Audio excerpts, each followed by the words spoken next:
شروع اللہ کے نام سے جو رحمان و رحیم ہے۔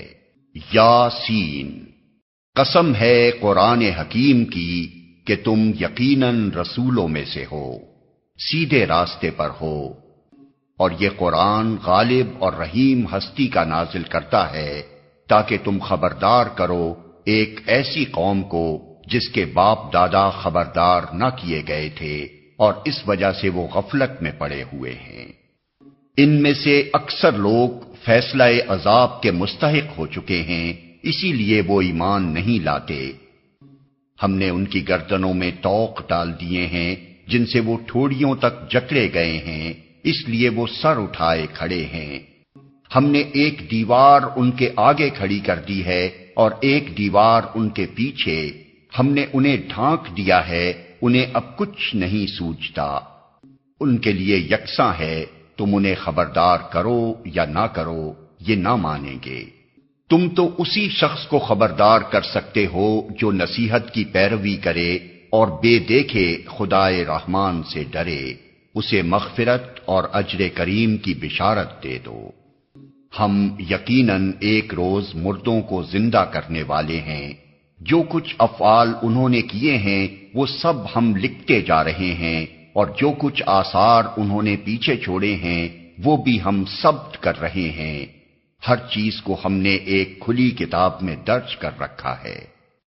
انہیں مثال کے طور پر اس بستی والوں کا قصہ سناؤ جبکہ اس میں رسول آئے تھے۔ ہم نے ان کی طرف 2 رسول بھیجے اور انہوں نے دونوں کو جھٹلا دیا، پھر ہم نے تیسرا مدد کے لیے بھیجا اور ان سب نے کہا ہم تمہاری طرف رسول کی حیثیت سے بھیجے گئے ہیں۔ بستی والوں نے کہا تم کچھ نہیں ہو مگر ہم جیسے چند انسان، اور خدائے رحمان نے ہرگز کوئی چیز نازل نہیں کی ہے، تم محض جھوٹ بولتے ہو۔ رسولوں نے کہا ہمارا رب جانتا ہے کہ ہم ضرور تمہاری طرف رسول بنا کر بھیجے گئے ہیں، اور ہم پر صاف صاف پیغام پہنچا دینے کے سوا کوئی ذمہ داری نہیں ہے۔ بستی والے کہنے لگے ہم تو تمہیں اپنے لیے فال بد سمجھتے ہیں، اگر تم باز نہ آئے تو ہم تم کو سنگسار کر دیں گے اور ہم سے تم بڑی دردناک سزا پاؤ گے۔ رسولوں نے جواب دیا تمہاری فال بد تو تمہارے اپنے ساتھ لگی ہوئی ہے، کیا یہ باتیں تم اس لیے کرتے ہو کہ تمہیں نصیحت کی گئی؟ اصل بات یہ ہے کہ تم حد سے گزرے ہوئے لوگ ہو۔ اتنے میں شہر کے دور دراز گوشے سے ایک شخص دوڑتا ہوا آیا اور بولا اے میری قوم کے لوگوں، رسولوں کی پیروی اختیار کر لو، پیروی کرو ان لوگوں کی جو تم سے کوئی اجر نہیں چاہتے اور ٹھیک راستے پر ہیں۔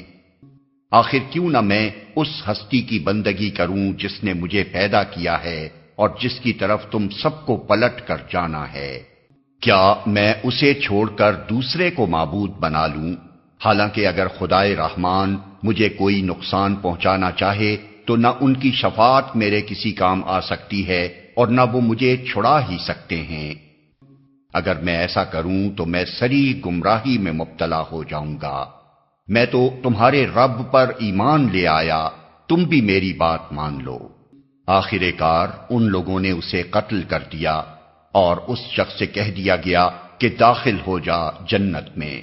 اس نے کہا کاش میری قوم کو معلوم ہوتا کہ میرے رب نے کس چیز کی بدولت میری مغفرت فرما دی اور مجھے باعزت لوگوں میں داخل فرمایا۔ اس کے بعد اس کی قوم پر ہم نے آسمان سے کوئی لشکر نہیں اتارا، ہمیں لشکر بھیجنے کی کوئی حاجت نہ تھی، بس ایک دھماکہ ہوا اور یکا یک وہ سب بجھ کر رہ گئے۔ افسوس بندوں کے حال پر، جو رسول بھی ان کے پاس آیا اس کا وہ مذاق ہی اڑاتے رہے۔ کیا انہوں نے دیکھا نہیں کہ ان سے پہلے کتنی ہی قوموں کو ہم ہلاک کر چکے ہیں اور اس کے بعد وہ پھر کبھی ان کی طرف پلٹ کر نہ آئے؟ ان سب کو ایک روز ہمارے سامنے حاضر کیا جانا ہے۔ ان لوگوں کے لیے بے جان زمین ایک نشانی ہے، ہم نے اس کو زندگی بخشی اور اس سے غلہ نکالا جسے یہ کھاتے ہیں۔ ہم نے اس میں کھجوروں اور انگوروں کے باغ پیدا کیے اور اس کے اندر سے چشمے پھوڑ نکالے تاکہ یہ اس کے پھل کھائیں۔ یہ سب کچھ ان کے اپنے ہاتھوں کا پیدا کیا ہوا نہیں ہے، پھر کیا یہ شکر ادا نہیں کرتے؟ پاک ہے وہ ذات جس نے جملہ اقسام کے جوڑے پیدا کیے، خواہ وہ زمین کی نباتات میں سے ہوں یا خود ان کی اپنی جنس یعنی نوع انسانی میں سے، یا ان اشیاء میں سے جن کو یہ جانتے تک نہیں ہیں۔ ان کے لیے ایک اور نشانی رات ہے، ہم اس کے اوپر سے دن ہٹا دیتے ہیں تو ان پر اندھیرا چھا جاتا ہے، اور سورج وہ اپنے ٹھکانے کی طرف چلا جا رہا ہے۔ یہ زبردست علیم ہستی کا باندھا ہوا حساب ہے، اور چاند اس کے لیے ہم نے منزلیں مقرر کر دی ہیں، یہاں تک کہ ان سے گزرتا ہوا وہ پھر کھجور کی سوکھی شاخ کی مانند رہ جاتا ہے۔ نہ سورج کے بس میں یہ ہے کہ وہ چاند کو جا پکڑے، اور نہ رات دن پر سبقت لے جا سکتی ہے، سب ایک ایک فلک میں تیر رہے ہیں۔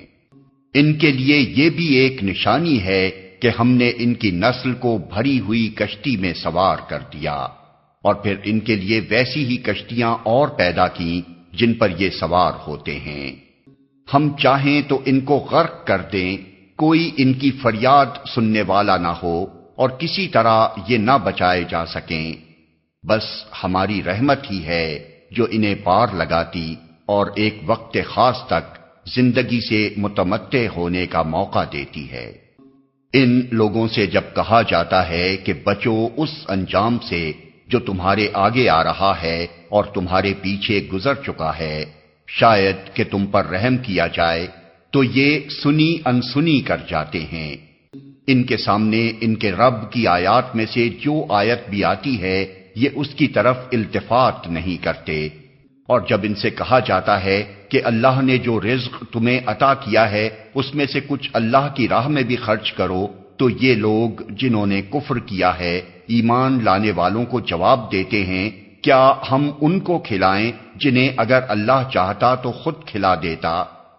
تم تو بالکل ہی بہک گئے ہو۔ یہ لوگ کہتے ہیں کہ یہ قیامت کی دھمکی آخر کب پوری ہوگی؟ بتاؤ اگر تم سچے ہو۔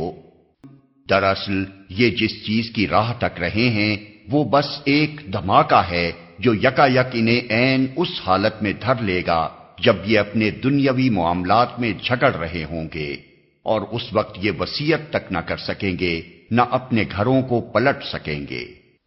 پھر ایک سور پھونکا جائے گا اور یکا یک یہ اپنے رب کے حضور پیش ہونے کے لیے اپنی قبروں سے نکل پڑیں گے، گھبرا کر کہیں گے، ارے یہ کس نے ہمیں ہماری خوابگاہ سے اٹھا کھڑا کیا؟ یہ وہی چیز ہے جس کا خدائے رحمان نے وعدہ کیا تھا اور رسولوں کی بات سچی تھی۔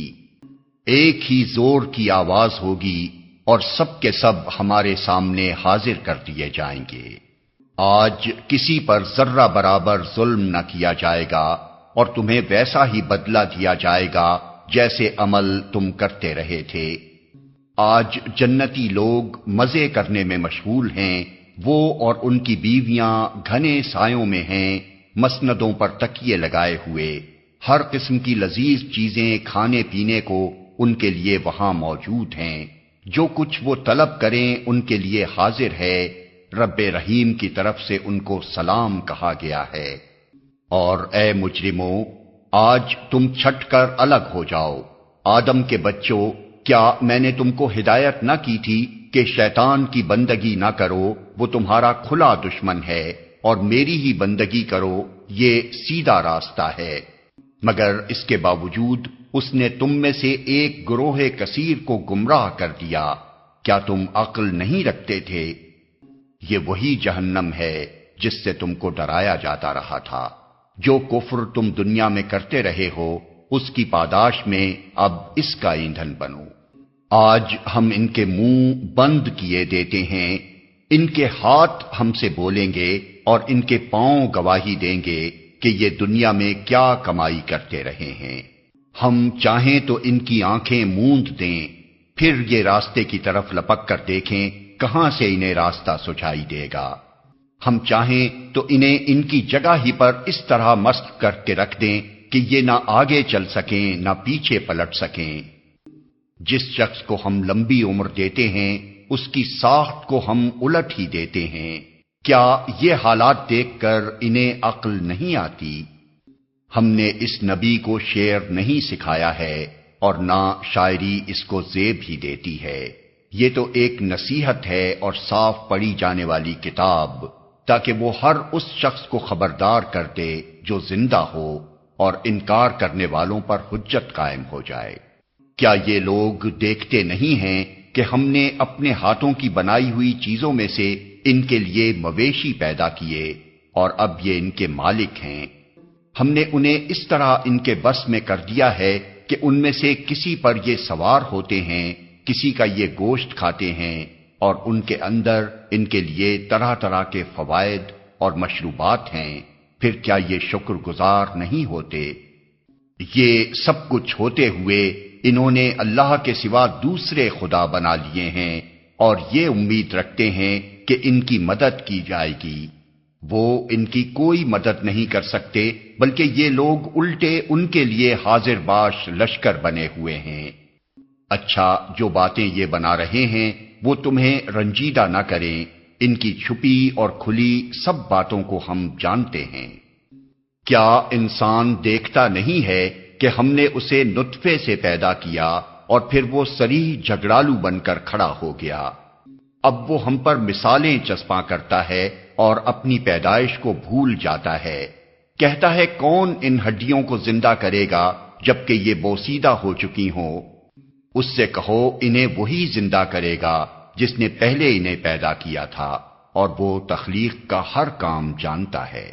وہی جس نے تمہارے لیے ہرے بھرے درخت سے آگ پیدا کر دی اور تم اس سے اپنے چولہے روشن کرتے ہو۔ کیا وہ جس نے آسمانوں اور زمین کو پیدا کیا اس پر قادر نہیں ہے کہ ان جیسوں کو پیدا کر سکے؟ کیوں نہیں، جبکہ وہ ماہر خلاق ہے۔ وہ تو جب کسی چیز کا ارادہ کرتا ہے تو اس کا کام بس یہ ہے کہ اسے حکم دے کہ ہو جا، اور وہ ہو جاتی ہے۔